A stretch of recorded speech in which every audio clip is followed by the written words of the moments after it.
Olá, telespectadores e ouvintes da nossa rede Alesp. Mais um programa Alesp Conecta e hoje eu vou conversar com o Marcelo Lima, né, sobre mineração. Marcelo Lima é advogado e especialista em mineração. Marcelo, tudo bem? Tudo ótimo, tudo bem, graças a Deus. E você? Graças a Deus, Marcelo. Olha, é o seguinte, a gente sabe aí, eu tenho informações, que o Brasil, né, é considerado um dos países com maior potencial, né, aí, mineral do mundo, produzindo aí, se eu estiver errado, você me corrija, tá, Marcelo? Produzindo aí aproximadamente 70 substâncias minerais, 21 dos grupos de materiais não metálicos e 45 aí dos não metálicos e 4 energéticos, né?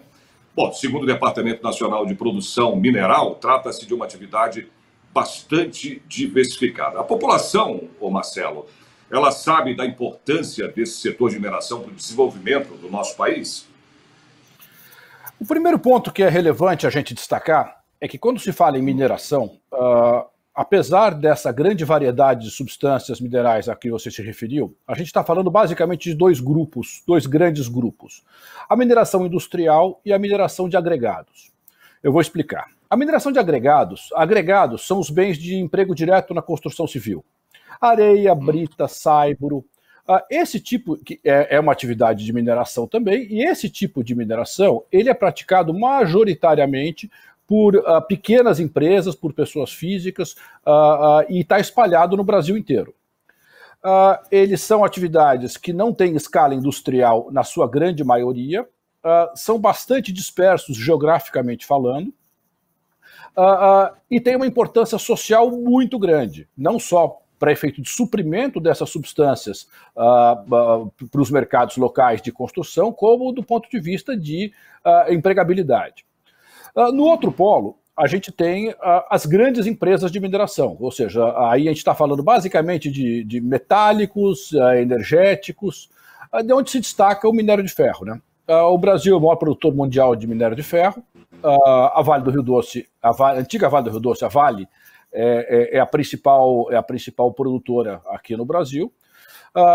Mas, paralelamente ao minério de ferro, você ainda tem atividades bastante relevantes com cobre, níquel, ouro, manganês, cassiterita, basicamente esses, chumbo, basicamente essas substâncias são as principais que são desenvolvidas em escala industrial. Essas operações industriais, elas, principalmente em função da ocorrência geológica do minério de ferro, elas estão concentradas majoritariamente no Pará e em Minas Gerais, porque são os estados onde a ocorrência de minério de ferro é maior. Quando a gente passa para análise de outras substâncias, como ouro, níquel, cobre, já há uma dispersão um pouco maior por outras unidades da federação. Mas o fato é que, quando se fala em mineração, então, é muito importante que se tenha em mente essa distinção entre a mineração de agregados, a mineração de pequeno porte, desenvolvida por pequenas empresas e com grande dispersão geográfica, e a mineração de grande porte. Eu entendo que a população tem, sim, ciência da importância da atividade minerária no país. Nos estados que congregam a mineração de grande porte, nos municípios onde elas ocorrem, você tem taxas de IDH muito mais altas do que os municípios limítrofes, e você tem, de fato, um desenvolvimento econômico e social muito maior, porque essas empresas acabam sendo indutoras de desenvolvimento e acabam transformando esses municípios em polos atrativos.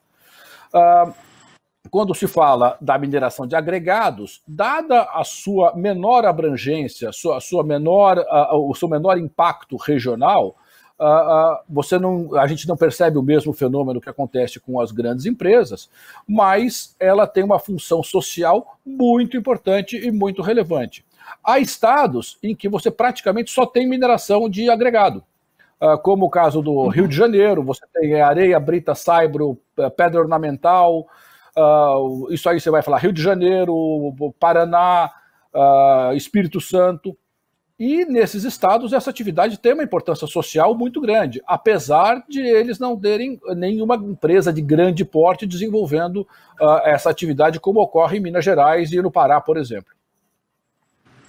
Tá. Quantas, vou falar de números, né, um pouco, mas atualmente quantas empresas, o Marcelo, estão atuando na indústria da mineração, né, aqui no Brasil?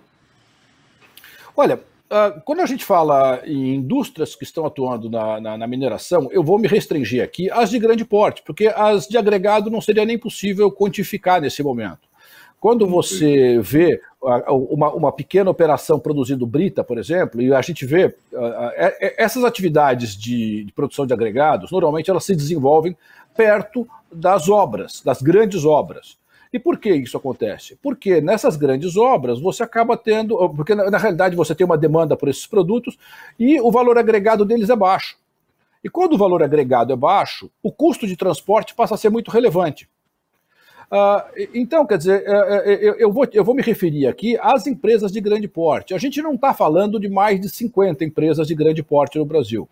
A gente pode separar essas 50, a gente pode segregá-las num grupo de 20, que são as top do Brasil. E aí a gente vai estar falando de Vale, CSN, Uzi Minas, Lundin Mining, Yamana, que são empresas que produzem produtos diferentes umas das outras. A Samarco também, né? A Samarco, claro. É que a Samarco, como a Samarco ela é uma joint venture da Vale com a BHP, normalmente a gente engloba um no outro. Ah, tá, engloba, entendi. Ou seja, quando eu falo Vale, eu estou falando a Vale e as empresas que gravitam em torno dela. E aí, ou seja, a Vale, a Uzi Minas, a Gerdau, a CSN, basicamente com minério de ferro, e aí a gente tem as outras empresas que se dispersam, algumas também com minério de ferro, mas muitas delas com ouro. O ouro hoje está batendo recordes históricos de preço, o que viabiliza muitas operações. Há operações muito interessantes de ouro em Goiás, no interior da Bahia, operações antigas, inclusive. Então, eu te diria o seguinte: eu não saberia quantificar com precisão o número de empresas de grande porte que estão em operação no Brasil. A gente tem uma ideia, mas assim, né? Sim, mas eu te diria que não passa de 50 empresas de grande porte, sendo que a gente pode, dessas 50, segregar 20, que são as realmente grandes, com impacto estadual ou impacto, inclusive, na balança de comercial brasileira. Eu quero até falar, tocar no assunto aí, né, que a gente, claro, não queria que acontecesse, né, de maneira nenhuma, ninguém esperava, né, uma situação como houve lá em Mariana, em Brumadinho, né? Brumadinho e Mariana, exatamente, essa tragédia toda que aconteceu, né, nessas duas cidades, é uma coisa que, com certeza, né, impactou severamente aí o setor e também a sociedade, isso é claro, né? Quais as principais lições, ô Marcelo, que no seu ponto de vista, né, você vendo da sua maneira, do seu ponto de vista, foram deixadas com a ocorrência desses dois episódios, ô Marcelo? Fazendo uma pequena digressão histórica, é importante a gente lembrar que a Vale e a Samarco em especial, mas a Vale também, elas sempre foram consideradas as empresas, o que há de melhor no mercado. Se a gente pudesse fazer uma comparação com outros setores, elas seriam a Nestlé, a Johnson & Johnson da mineração.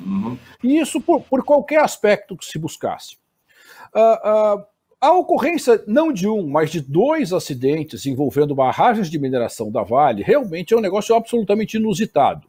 Até o rompimento da barragem de Mariana, havia um certo estigma de que essas barragens simplesmente não rompiam. E quando rompiam, eram barragens de empresas de pequeno porte que realmente careciam de manutenção adequada e projeto adequado e tudo mais.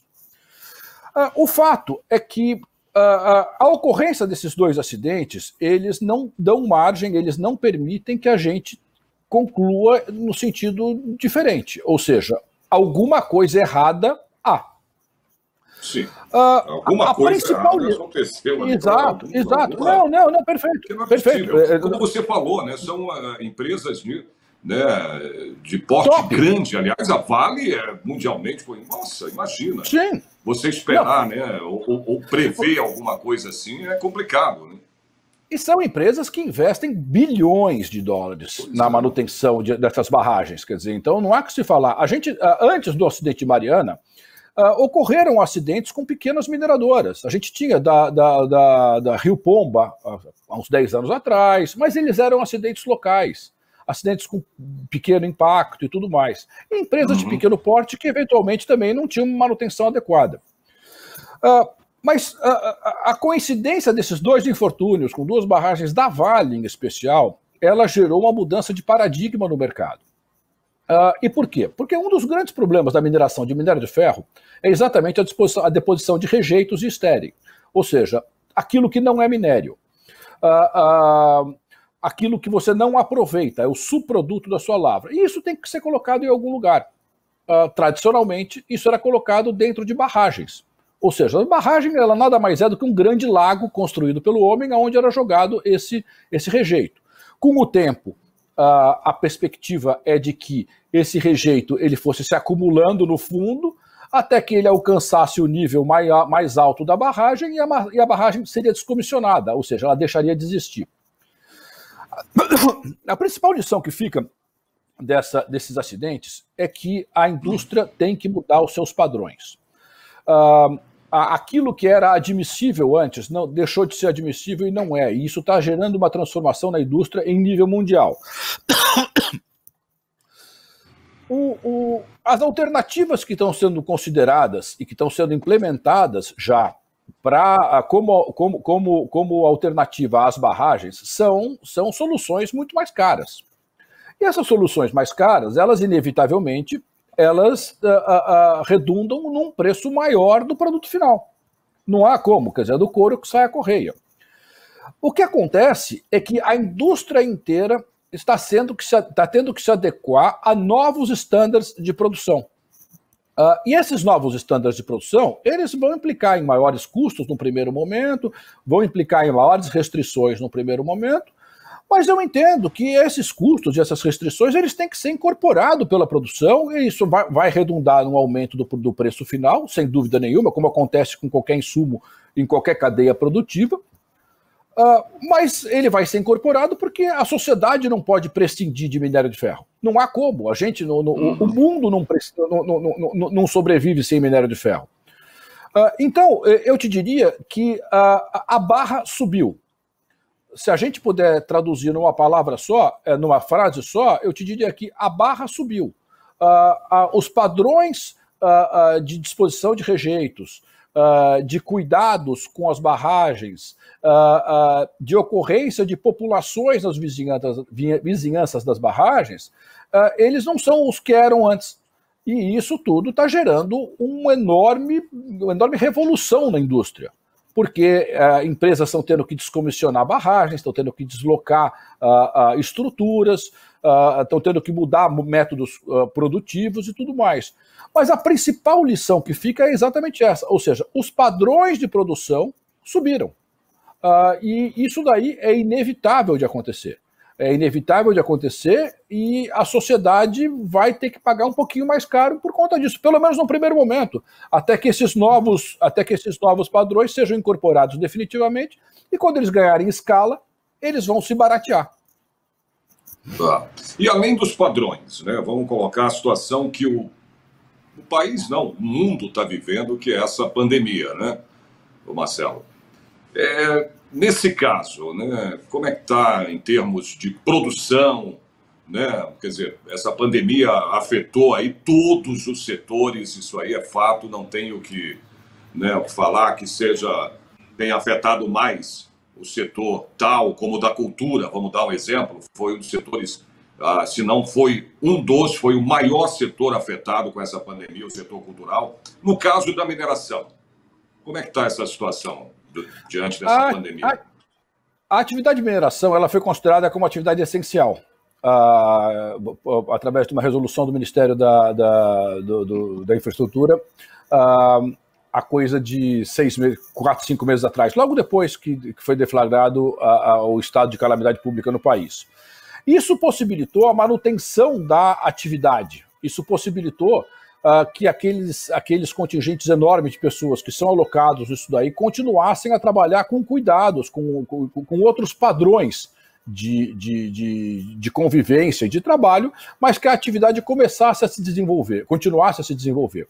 É fato que um lockdown desse, como a gente enfrentou no mundo inteiro, ele redunda numa queda de demanda.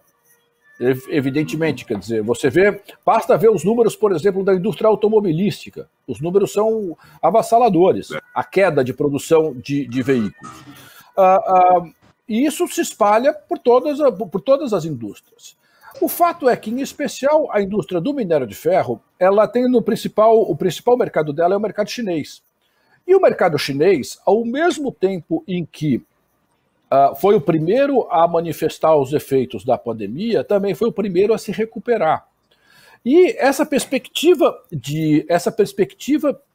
de retomada do mercado chinês muito acelerado levou o minério de ferro a preços bastante elevados. O que significa dizer, que essa indústria ela continua com todo o gás e ela tem um papel preponderante na retomada da economia, porque ela é uma grande empregadora, direta e indiretamente, quer dizer, para cada emprego direto na mineração, cria-se entre 4 e 5 empregos indiretos, e essas grandes operações empregam dezenas, centenas de milhares de pessoas.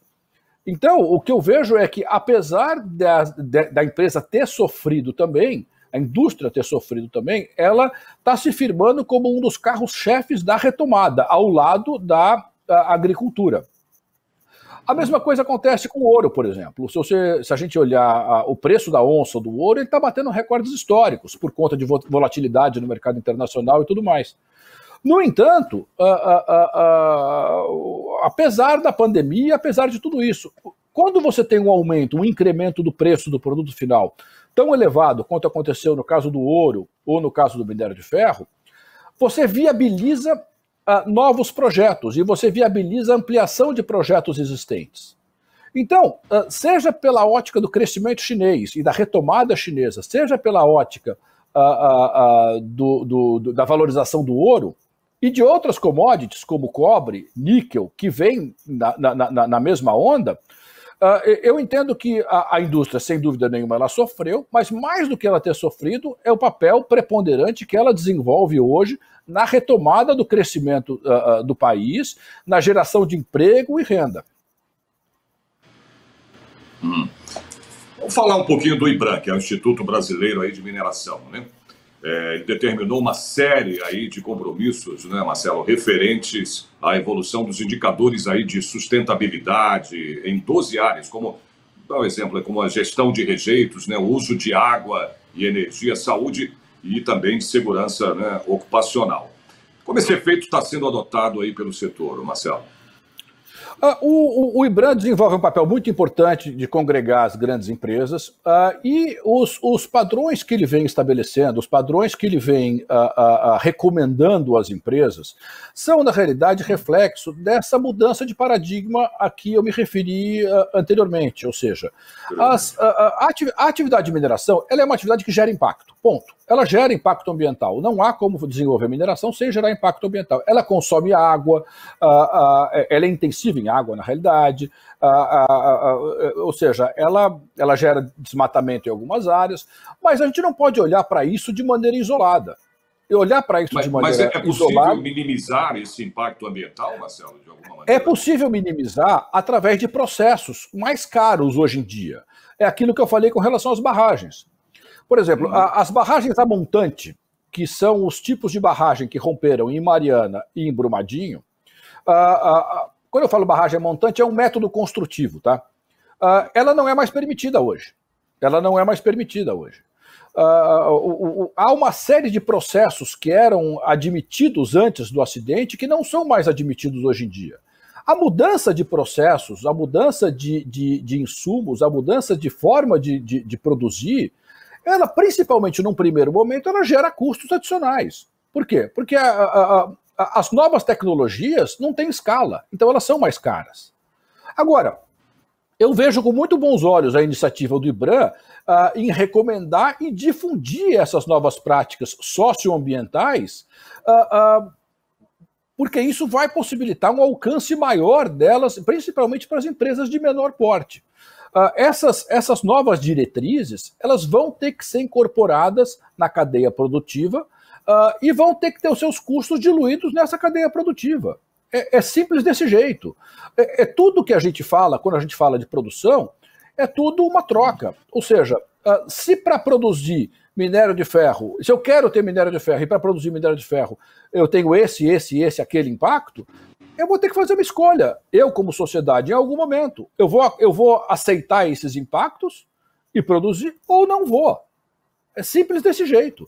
Você vê o seguinte, vê o exemplo do asbestos, ou seja, daquelas fibras que eram utilizadas para produzir aquelas telhas de amianto, sabe? De amianto, que foi proibido, né? O amianto hoje foi proibido. Há muito tempo, né? É proibido o uso dele.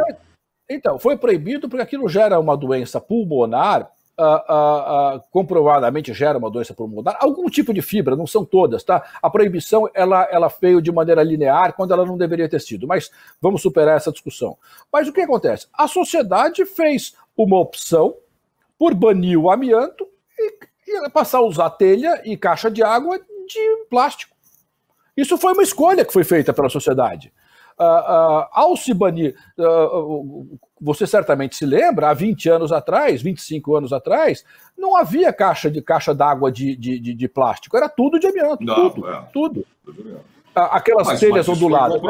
Mas foi provado e comprovado, Marcelo. Eu sei que você está falando de foi substituído, mas não existia, inclusive, plástico, hoje é tudo plástico. Mas isso foi feito comprovadamente, né? Cientificamente, médica, como é que a gente pode falar? Né? De que o amianto realmente é prejudicial, né, à saúde. Eu vejo aqui os programas da Discovery, só para a gente relaxar um pouco em relação a isso, eu vejo os programas de construção de casas, né? De casas nos Estados Unidos, tem um programa na Discovery que faz esse tipo de abordagem, exatamente nas casas, quando tem o amianto, eles param a obra na hora, tem que tirar, tem que vir uma empresa, né, para poder fazer todo o serviço, senão não continua. Então, o amianto realmente foi comprovado e provado que é prejudicial realmente à saúde, né? Não tem o que...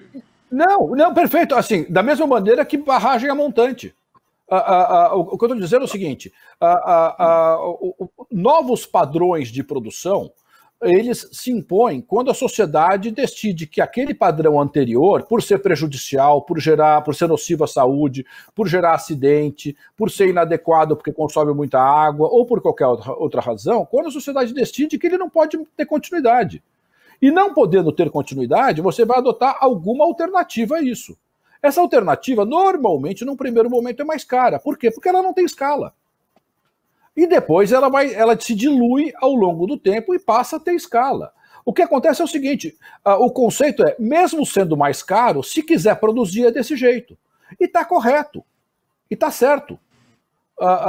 Então, as recomendações do IBRAM são muito bem-vindas e são corretas. E vem no caminho absolutamente certo de procurar elevar o padrão da indústria como um todo. É exatamente esse o ponto. Eu louvo essas iniciativas. Elas são irretocáveis, elas são absolutamente corretas. Agora, é importante que se entenda que em alguns produtos você vai ter incremento de preço no primeiro momento. É a mesma coisa que a gente entender.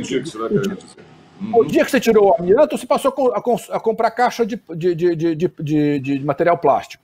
Provavelmente ela era mais cara. E aí, à medida que ela ganhou escala, ela deixou de ser mais cara.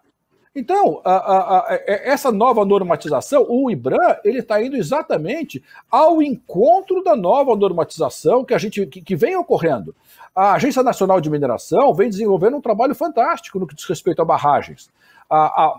Não só a impedir a construção de novas barragens a montante, como na descaracterização daquelas existentes. A descaracterização de uma barragem desse tipo não é um processo simples, não é um negócio fácil.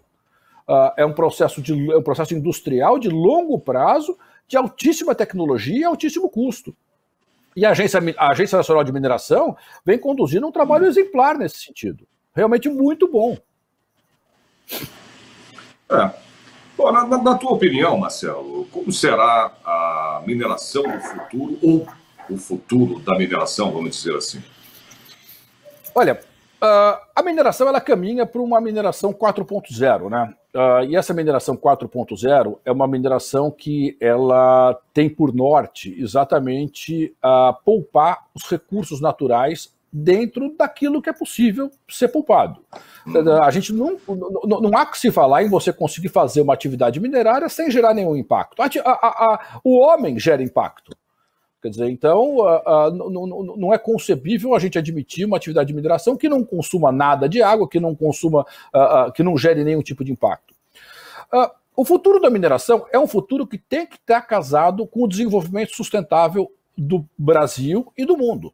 Ou seja, hoje em dia, os primados de preservação ambiental, de preservação de água, de redução de emissão de carbono, são primados que não são mitos, eles são fatos, eles são reais. A gente vê países europeus suspendendo fundos por conta de desmatamento na Amazônia. Eu não quero entrar no mérito disso, não é minha intenção falar sobre isso aqui, nem qualquer viés político. Mas o fato é que a preservação ambiental, lato sensu, de maneira ampla, ela é mandatória. E vai ser mais mandatória com o passar do tempo. Práticas que eram admissíveis no passado não serão mais. Então, o futuro da mineração está intimamente ligado com a sua capacidade de se transformar numa indústria mais limpa, de menor impacto, de menor consumo de água, de maior reaproveitamento de rejeitos. Ou seja, exatamente nos pontos em que ela gera impacto é onde ela tem que trabalhar para mitigar os efeitos desses impactos. E ela vem fazendo um bom trabalho nesse sentido. Existem empresas que vêm trabalhando, por exemplo, para conseguir aproveitar os rejeitos de mineração para construir espécies de tijolos ou de bloquetes para construção civil. É um emprego, é uma possibilidade. Você reduziria com isso a necessidade de barragens. Esse aqui é só um exemplo que eu estou dando. Mas eu não tenho dúvida em afirmar que o futuro da mineração ele está ligado a práticas de sustentabilidade, a práticas que garantam a sua perenidade e a perenidade do planeta, né? Perfeito. Marcelo, a gente está chegando aqui ao final do programa. Eu queria que você, inclusive... Aliás, rapidinho, né? Tá, a gente falando do futuro. E para 2021 aí? Né? Qual é o avanço no setor de mineração aí? Que pode apresentar, sei lá, novas regulações, mais segurança? Na realidade, o que acontece? O setor todo vem passando por uma grande onda de transformações na sua regulação. Como eu disse, a Agência Nacional de Mineração vem fazendo um papel realmente muito, muito bom, apesar da falta de estrutura, da falta de pessoal, mas as pessoas que estão lá são absolutamente comprometidas, são pessoas sem viés político, sem indicação política, o que é muito bom. A transformação do DNPM em agência foi muito boa nesse sentido, porque as decisões são transparentes, as decisões são colegiadas, não tem mais negócio de deputado indicando quem vai ser o superintendente, ou quem vai ser o gerente, ou o que quer que seja, porque o assunto é técnico, o assunto não é político. Eu não tenho nada contra a atuação política. Agora, a atuação política ela não pode se imiscuir na atividade técnica. Técnico é técnico. E acabou.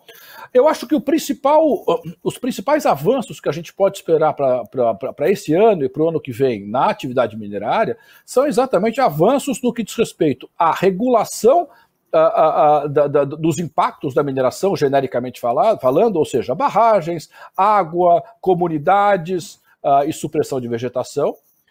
E a forma de inserção dessa nova normatização dentro do processo produtivo. O que vem se revelando, na realidade, um desafio que vem sendo bem enfrentado pela indústria. Essas novas sistemáticas de construção de barragem, por exemplo, são dinâmicas que já vêm sendo empregadas e já vêm sendo digeridas pela indústria. É claro, uma indústria dessa, ela não muda de um dia para o outro. Não é assim. Não é razoável que a gente espere que seja assim. Elas são indústrias que estão estabelecidas há dezenas de anos e você não muda uma empresa desse tamanho em uma semana ou em um mês. É um processo. esse processo ele tem que estar calcado na responsabilidade socioambiental das empresas e tem que estar calcado numa regulação efetiva, real, efetiva e com fiscalização. Então, o que eu espero é exatamente o aprimoramento da legislação, o aprimoramento da regulação, para que torne possível a essas empresas se colocar no mercado da forma como elas devem se colocar mesmo. Perfeito. Marcelo Lima, quero te agradecer pela tua participação aqui no programa, Lesp Conecta. Muito obrigado pelas suas informações. Foi um ótimo papo, um bom papo sobre mineração, a mineração aqui no Brasil. Eu espero, né, que a gente faça um outro programa ainda aí para frente, porque tem muito assunto, né, nesse setor de mineração para a gente conversar. Obrigado e até a próxima vez, Marcelão. Muito obrigado, eu fico à disposição. Obrigado. Esse foi mais um programa Lesp Conecta. Conversei aí, como vocês viram, com Marcelo Lima, que é advogado e especialista, né, em mineração. Espero vocês no próximo programa. Até lá.